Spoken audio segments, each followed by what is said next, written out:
Okay, so we're just going to have a quick assessment of our light contours, lightest contours, our highlights, and as it turns out, our indents as well.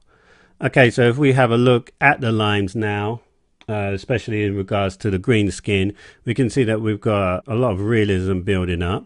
Okay, so just going through, having a look at the light contours, we have the lightest contours, okay, and the indents. If we just zoom in, we just see we've created some indents. Instead of taking away or subtracting, we've just got indents that are custom to the area that we're actually filling out.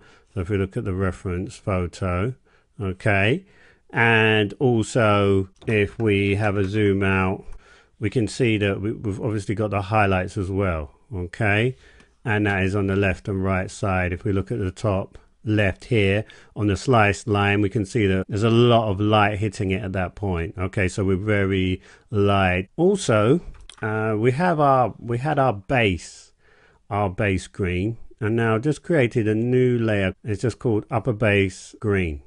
Okay, now basically these are formulated from a few gradients, and if I take them away, you can see we've got the kind of grayish green that we had as the base. These are just the lighter areas. If we look at the reference photo just here where it goes to the greeny yellow, so we're all right just around the corner. Another thing that was done is in the medium skin contours main shape, okay, just this one, just shaved off, just literally deleted some areas here where the darkness was riding up too high and it wasn't giving us a real effect. So let's just have a quick look at the upper skin base and see what kind of colors that we've built up. Again, just using the color picker. This is kind of just a fill-in.